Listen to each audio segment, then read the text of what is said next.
गढ़ की पहली लड़ाई के बाद अब दूसरे चरण का रण सज चुका है। तूफानी दौरे, धुआंधार प्रचार और जनसभाएं। छत्तीसगढ़ में दूसरे चरण के लिए जनसंपर्क जोरों पर है और चुनावी माहौल में मुखिया भूपेश बघेल जनता के बीच हैं। दूर से नजर आने वाले काका करीब कैसे हैं? चुनाव पर क्या राय रखते हैं? जनसभाओं के बीच उनका वक्त कैसे गुजरता है? इन सभी सवालों के जवाब जानने और उनके जरिए चुनावी माहौल की थाह लेने बंसल न्यूज की टीम भी सीएम के साथ चुनावी सफर पर निकल पड़ी और इस सफर की शुरुआत हुई रायपुर के पुलिस ग्राउंड के हेलीपैड से। गढ़ का छत्तीसगढ़ पहले फेज का चुनाव हो चुका है, दूसरे फेज का चुनाव बहुत महत्वपूर्ण है। 70 सीटों का सवाल है। आज माननीय मुख्यमंत्री जी के साथ हम लगातार दौरे पे जाएंगे। कहां जाएंगे, क्या क्या रहेगा इस दौरे पर, आपको लगातार हम बताते रहेंगे। उड़ान भरते ही मुख्यमंत्री दिन की पहली सभा की तैयारी में जुट गए, मानो जैसे कोई इम्तिहान हो। पन्ने पलटते हुए वो उस जनसभा की तैयारी कर रहे थे जहां 15 साल से कांग्रेस के लिए सूखा है। गरियाबंद की बिंद्रा नवागढ़ विधानसभा में बीते 3 चुनाव से बीजेपी काबिज है। इस चुनौती को भूपेश बघेल कैसे देखते हैं? सबसे पहले हमने उनसे यही जानने की कोशिश की। मुख्यमंत्री भूपेश बघेल जी के साथ पूरा एक दिन, शुरुआत बिंद्रा नवागढ़ से, वो सीट जो 15 साल से कांग्रेस के पाले में नहीं है, कांग्रेस के पक्ष में नहीं है। 15 साल का लंबा समय, इस बार उम्मीद करें यहाँ से कांग्रेस के विधायक जीतेंगे। इस समय हमारे शासनकाल में बहुत सारे काम हुए हैं। कर्जा माफी का भी लाभ उठाए हैं, 25 रुपए क्विंटल में धान खरीदी, आर्थिक व्यवस्था सुधरा। यहाँ जो विकास कार्य की जो डिमांड है, खासकर बिजली के, तो वो भी हम लोगों ने लाया। सड़क की शिकायत थी, वो भी सब, तो बहुत सारे विकास के काम किए हम लोगों ने। तो उसके कारण से अब लोगों का जो कांग्रेस के प्रति जो नजरिया था बदला है। इस समय कांग्रेस के विधायक यहाँ जीतेगा। बघेल साहब, मैंने शुरू से आपको बहुत संघर्ष करते देखा है। संघर्ष किया, आप यहाँ तक पहुंचे। दिन में 4 सभाएं, रोड शो, फिर दूसरे दिन से वही सब कुछ। एनर्जी लगातार गेन करना, लगातार उस पर बने रहना बहुत मुश्किल होता है। कुछ खास करते हैं इसमें? क्यों, आप लोग जब दौरा करते तो आप लोगों को एनर्जी नहीं लगता है? जिसका जो काम है उसको करना पड़ेगा, होना चाहिए। और राजनीति तो जब तक के आप सक्रिय नहीं रहेंगे, राजनीति होती नहीं। एक सवाल और था मेरा, यहाँ पर एक मैंने बात सुनी कि वहाँ कमल का फूल है तो लक्ष्मी जी हैं, उसको लेकर ग्रामीणों को हर बार दिग्भ्रमित किया जाता है। इसके लिए कोई तोड़ निकाली कांग्रेस पार्टी? इस समय ये है कि लक्ष्मी उसके घर में पहुंचा है ना। जो 25 रुपए क्विंटल धान और ऋण माफी और 35 किलो चावल, वो सब मिला है इनको। तो बिजली बिल हाफ योजना का लाभ, तो हमने तो लक्ष्मी उसके घर में पहुंचाने का काम किया है। इस बार उम्मीद करें बिंद्रा नवागढ़ में पूरा। देखिए, बिंद्रा नवागढ़ में पूरी उम्मीद है। ओंकार शाह 2008 में विधायक हुआ करते थे, उसके बाद 15 साल से भारतीय जनता पार्टी का कब्जा है यहाँ पर। काम बहुत हुए हैं। मुख्यमंत्री जी ने बताया, बहुत साफ कहा कि बिंद्रा नवागढ़ भी इस बार कांग्रेस के पक्ष में जरूर आएगा।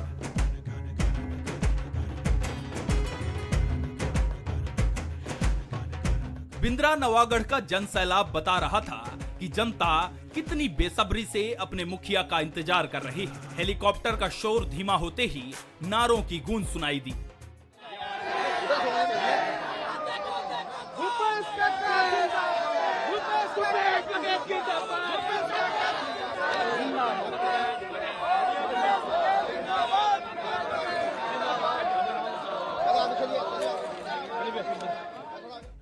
मुखिया भूपेश बघेल ने जनता से हाथ मिलाते हुए इस अभिवादन को सिर आंखों पर रखा और मंच की ओर बढ़ चले। बिंद्रा नवागढ़ के कांग्रेस प्रत्याशी जनक ध्रुवा के समर्थन में वोट अपील की शुरुआत सीएम ने जय जगन्नाथ के नारों से की और बिंद्रा नवागढ़ विधानसभा की जनता से भरोसा रखने की अपील की। भरोसा है, जनक है, भरोसा है, संजय है, भरोसा है, स्मृति है, भरोसा है, उमर्रा है, भरोसा है, बेसरा है, भरोसा है ना भरोसा? काका भी जिंदा है। कांग्रेस के फिर सरकार बनाओ, किसान के फिर से कर्जा माफ होगी। ये कांग्रेस का वादा है, कांग्रेस के भरोसा है। हम फार्म उरम नहीं भरा, हमार बात पे भरोसा है कि नहीं है? भरोसा है ना? फार्म भरवाए की जरूरत तो नहीं है ना? भूपेश है भरोसा है, जनक है भरोसा है, संजय है भरोसा है, स्मृति है भरोसा है, उमर्रा है भरोसा है, बेसरा है भरोसा है ना भरोसा? काका भी जिंदा है। दूसरा, मैं फिर कहा था मैं फार्म उर्म नहीं भरवाऊं, लेकिन दूसरा पहले 2500 के रहे, अब तुम्हारे किसान लोग कांग्रेस की सरकार बनाओ, 3200 मतलब 3200 रुपये क्विंटल में धान करेंगे, 3200।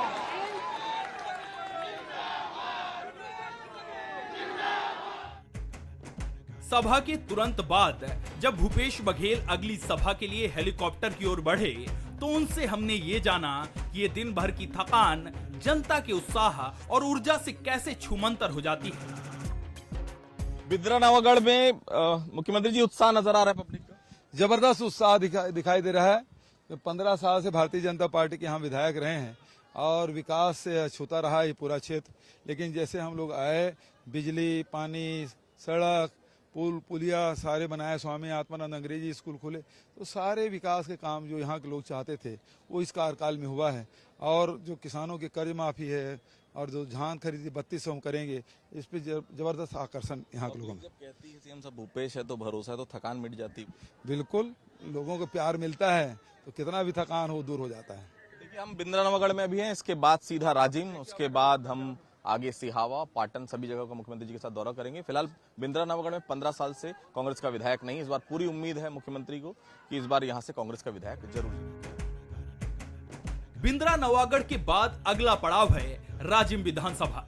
सीट पर काबिज हैं कांग्रेस विधायक अमितेश शुक्ल, जो अविभाजित मध्य प्रदेश के मुख्यमंत्री पंडित श्यामा चरण शुक्ल के बेटे हैं और एक बार फिर कांग्रेस के टिकट पर मैदान में हैं।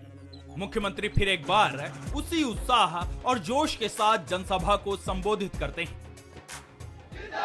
भारत माता की, छत्तीसगढ़ मातारी की, राजीव लोचन भगवान की, भक्त माता राजीव की। ये बात बताते हुए बहुत प्रसन्नता होते, श्याम भैया के साथ तो आप मन बहुत करीब से रहे, हम मन लग कबू एक मौका मिला। श्याम भैया एक ही बात का है, किसान लोग पानी दे दे, उसका तो रोजगार पैदा कर। आज मैं कहा था किसान लोग अगर उपज के दाम दे दे तो रोजगार पैदा कर। 5 साल अमल सेवा करे का अवसर मिले और 15 साल भारतीय जनता पार्टी के शासन देश, वो 15 साल में भी याद करना है, या 5 साल के भी उपलब्धि आप लोग ध्यान में रखना है। दोपहर लगभग बीत चुकी है, लेकिन व्यस्तताओं के बीच अब वक्त है भोजन का। सभा स्थल के पीछे ही सीएम ने सादगी के साथ लंच किया। खाने में रोटी, मूंगा की सब्जी, दाल परवल, कुम्हड़ा, टमाटर की चटनी जैसे व्यंजन हैं, जिनका लुत्फ लेते हुए कुछ राजनीतिक चर्चाएं हो गईं। चुनाव में जब मुख्यमंत्री निकलते हैं 3:15 बज चुके हैं, हम लोग भी इंतजार कर रहे थे कि खाने के लिए आज कुछ ना कुछ मिलेगा। मुख्यमंत्री जी को शायद भूख लगती नहीं है, लेकिन यहाँ फाइनली राजिम लोचन की नगरी है राजिम, अमितेश शुक्ल जी यहाँ पर बैठे हुए हैं। क्या क्या खा रहे हैं? मुनगा दाल है, लौकी है, परवल है, कुम्हड़ा है और टमाटर की चटनी है। हम लोग तो सोच रहे थे कि आज 4-5 बजे के पहले खाना मिलेगा नहीं, रोज मैं खा लेता हूँ, मैं थैली कार्टून में खाता हूँ, आज रिफिलिंग हो रहा है, यहाँ बैठ के खा रहा हूँ तो समय मिल गया। राजिम लोचन की नगरी है, भगवान राजिम लोचन के नाम से यहाँ पर माघी पुन्नी मेला आप लोग मनाते हैं। आपने यहाँ बड़ी घोषणा भी की, महिलाओं का भी कर्ज, जो समिति वाली महिलाएं उनका भी कर्ज माफ। निश्चित रूप से किसानों का कर्ज माफ होगा, महिला समूह को जो कर्ज है वो भी माफ होगा। फिर ट्रांसपोर्टर के 2018 पहले जो शास्त्री और टैक्स बकाया था वो भी माफ होगा। तो वो तो हम कर ही रहे हैं।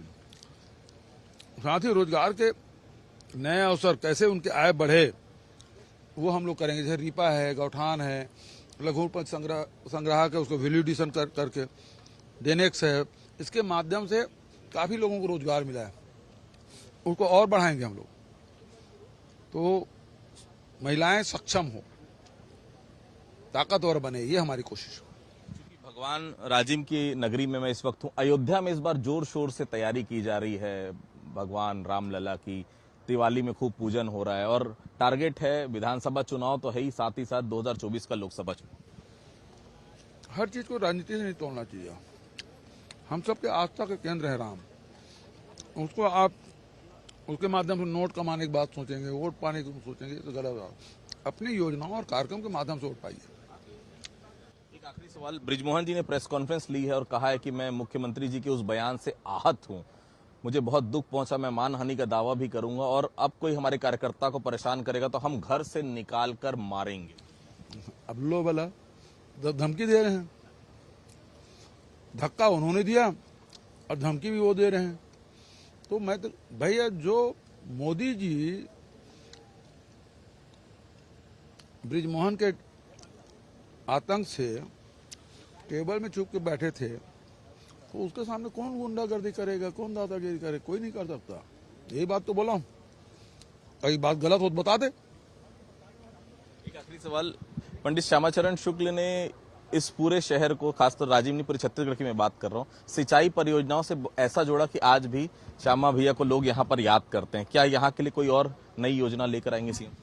देखिए, सिंचित एरिया है और भी जो योजना है उसके बारे में अभी आज की बात तो नहीं, लेकिन भविष्य में जो भी योजना बनेगी उसमें निश्चित रूप से सिंचाई करेंगे। देखिए, ये थे हमारे साथ मुख्यमंत्री भूपेश बघेल। देखिए किस तरह से सादा सिंपल खाना प्रचार के बीच में, जहां जगह मिल जाए, जहां समय मिल जाए, समय की भी बचत।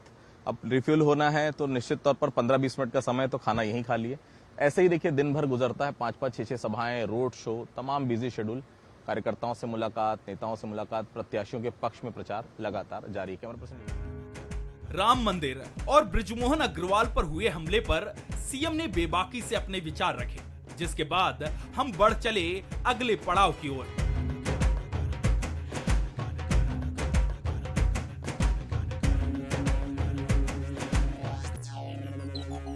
सिहावा विधानसभा में कांग्रेस प्रत्याशी अंबिका मरकाम की जनसंपर्क सभा के लिए जब हम पहुंचे तो हेलीपैड पर भीड़ उनके इंतजार में मिली। मुखिया का स्वागत हुआ, भूपेश है तो भरोसा है के नारे से। भूपेश है तो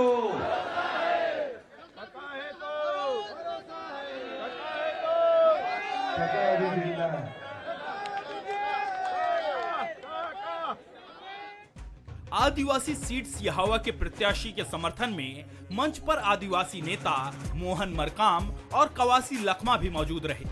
सीएम ने कांग्रेस की गारंटियां जनता को याद दिलाई और बीजेपी पर कटाक्ष भी किए। कांग्रेस की सरकार बनाओ, फिर से किसान मन के कर्जा माफ हुई, 2 घंटे के भीतर में कर्जा माफ हुई किसान मन के। अब जोर से ताली बजाओ सर, आगे बात करो, उन्होंने कहा 2 घंटे के भीतर फिर से किसान के कर्जा माफ, सरकार बनी और तुम्हारे किसान के कर्जा माफ। अब रमा सिंह के पेट में कीड़ा हो गया, तो कहा किसान के कर्जा माफ काबर कर रहे थे। मैं कहे नरेंद्र मोदी जी है 24 लाख करोड़ रुपया उद्योगपति मन से माफ कर दी, तब तो कोई बात नहीं। और किसान मन से यदि दोबारा मैं कर्जा माफ कर दूं तो पेट में कीड़ा काबर होते, और घोषणा पत्र में किसान कर्जा माफी तो है ही नहीं है। और केवल किसान के कर्जा माफ नहीं, ये पहली मन की महिला बाल विकास विभाग से लोन ले, सक्षम योजना से जो लोन ले वो कर्जा माफ हो, बजा बहनी मन ट्रांसपोर्टर है 2018 पर टैक्स नहीं कटे, के 726 करोड़ रुपये और अब हम यहाँ एक बार फिर हेलीकॉप्टर में सवार होकर हम निकल पड़े सीएम भूपेश के साथ, लेकिन ये सफर राजधानी रायपुर की ओर था। तो चलते चलते हमने सीएम भूपेश बघेल से ये भी जाना कि इस बार घोषणा पत्र वो असर क्यों नहीं दिखा पाया जो बीते चुनाव में देखने को मिला था। मुख्यमंत्री जी को भी देखिए समय का बहुत ख्याल रखना पड़ता है। 4:35 मतलब 4:35 अगर आप यहाँ से उड़ान नहीं भर पाए तो फिर अगली जगह जाना मुश्किल हो जाएगा। मोदी की गारंटी पर भरोसा नहीं है बोला आपने। बिल्कुल नहीं, क्योंकि उन्होंने विदेश से काला धन लाने की बात कही थी, वो आया नहीं। 15 लाख रुपए सबके खाता में डालने की बात बोला था, उन्हें हुआ नहीं। 2 करोड़ लोगों को रोजगार देने की बात कही थी हर साल, वो हुआ नहीं। किसानों का आय दुगुनी करने के बाद बोले तो हुआ नहीं। और नोटबंदी लागू किया, काला धन देश के अंदर काला धन, वो पता नहीं चला कितना काला धन आया। और फिर उन्होंने कहा कि ये लॉकडाउन के समय उन्होंने कहा, कोरोना के समय, कि आप मेरा साथ दीजिए, 21 दिन में कोरोना भगा दूंगा। ताली थाली सब बजवाए, कुछ हुआ नहीं। तो उसकी गारंटी क्या गारंटी? डाल डाल में पात चल रहा है। आप 3100, 3200, महिलाओं के बारे में आप सोच रहे हैं, वो भी सोच रहे हैं, सिलेंडर आप दे रहे हैं, वो भी दे रहे हैं। ये हो क्या रहा है सीएम साहब? और मैं अभी बस्तर और राजनांदगांव चुनाव होकर आया, किसी बात में चर्चा नहीं है। जैसे 2018 में कांग्रेस का घोषणा पत्र आया था तो 4-5 दिन तक लगातार चर्चा हो रही थी, इस बार चर्चा का विषय क्यों नहीं है? इसलिए है कि कांग्रेस पर भरोसा है, क्योंकि हमने गारंटी पहले दे दी थी। किसानों की कर्जा माफी के बारे में 500 रुपया सिलेंडर देने के बाद कहे थे, 10,000 रुपया मजदूरों को देने की बात कही थी, 4,000 बोनस देने की बात कही, 17.5 लाख आवास बनाने की बात, ये सारे गारंटी हम पहले कर दिया था। अब वो 2100 रुपया दे नहीं पाए, वो 3100 रुपया कहां देंगे? आप एक वित्त मंत्री भी रहे हैं सर, सबसे बड़ी बात ये मैं समझना चाहता हूँ, 4 किस्तों में आप पैसा दे रहे थे, तब ये पेट में दर्द हो रहा था सबके कि आप कर्जा ले रहे हैं, उसके चलते छत्तीसगढ़ की वित्तीय स्थिति पूरी तरह से खत्म कर दिया आपने। अब जब एक मुश्त में वो पूरी राशि दी जाएगी, तब क्या पैसा दिल्ली से आएगा? मतलब अब इसे समझ सकते हैं कि जिस चीज की आलोचना कर रहे हैं वही काम करना पड़ेगा, तो वो उसको तो करना ही नहीं ना, इसलिए ऐसा बोल रहे हैं। लोगों को भरोसा नहीं ना। सबसे बड़ी बात यह है कि छत्तीसगढ़ की जनता का भाजपा पर बिल्कुल भरोसा ही नहीं है, उसको उठ गया, विश्वास उठ गया है। कांग्रेस पर भरोसा है। हमने 2500 कहा, 2640 रुपए दे रहे हैं, ये भरोसा है। जो बोले उससे ज्यादा हम लोग कर रहे हैं, इसलिए लोगों को भरोसा है। और ये 3200 बोल रहे हैं, मतलब जनता को मिलेगा, ये विश्वास है। ऋण माफी होगा, मतलब होगा, क्योंकि हमने कहा है। भारतीय जनता पार्टी ने कहा था, हुआ नहीं। मुफ्त की रेवड़ियां कहते हैं वो आप देते हैं, केजरीवाल के लिए मुफ्त की रेवड़ियां, ये जो वो दे रहे हैं वो क्या कहेंगे उसको? मतलब ये तो यू टर्न है उनका। इसको रेवड़ी बोल रहे थे, और खुद जो देते हैं उद्योगपति 24 लाख करोड़ रुपए माफ करते हैं, वो रबड़ी है। वो करते हैं वो रबड़ी है, हम कहते हैं रेवड़ी है। यही है। ये थे हमारे साथ मुख्यमंत्री भूपेश बघेल, इनका साफ तौर पर कहना है, जनता को अगर कोई चीज हम पहुंचा रहे हैं तो वो रेवड़ी नहीं है, जनता का हक है। भारतीय जनता पार्टी कल तक इसको अगर रेवड़ी कहती थी, तो आज जब वो खुद ये सब कर रहे हैं तो उसे क्या कहेंगे? रबड़ी। बैक टू बैक दौरों के साथ अब शाम हो चली थी। रायपुर के पुलिस ग्राउंड से शुरू हुआ चुनावी सफर अब अंतिम पड़ाव पर था कि सूबे के इन दिलकश नजारों ने हमें अपनी ओर खींच लिया। हरियाली की चादर और ऊंची इमारतों के संगम का लुत्फ उठाते हुए हम आ पहुंचे रायपुर पुलिस ग्राउंड हेलीपैड पर, जिसके साथ हमारे इस चुनावी सफर का भी अंत हो गया। सुबह 11 बजे जो चुनावी दौरा मुख्यमंत्री भूपेश बघेल जी के साथ शुरू हुआ था, वो शाम 5:30 बजे के आसपास खत्म हुआ। इस बीच हमने गरियाबंद जिले की बिंद्रानवागढ़ सीट, इसके अलावा हम बात करें तो राजिम, गरियाबंद की एक और सीट, धमतरी की सीट, सिहावा की सीट, सभी जगह उनके साथ दौरा किया। धुआंधार प्रचार में वो लगे हुए हैं। बंसल न्यूज की टीम उनके साथ लगातार बनी रही। दोनों ही पार्टियों का जोश देखते ही बन रहा है। केंद्रीय मंत्री एक तरफ दौरे पर है, एक तरफ मुख्यमंत्री ने छत्तीसगढ़ में कांग्रेस की कमान अपने हाथ में थाम के रखी है। नतीजा क्या होगा तो 3 दिसंबर बताएगा, लेकिन हाँ, घोषणा पत्र और गारंटी, ये दोनों का असर फिलहाल कहीं भी धरातल पर नजर नहीं आ रहा है। मुख्यमंत्री के फिलहाल ताबड़तोड़ दौरे लगातार जारी है। कैमरा पर्सन योगेश के साथ रायपुर से आदित्य नामदेव।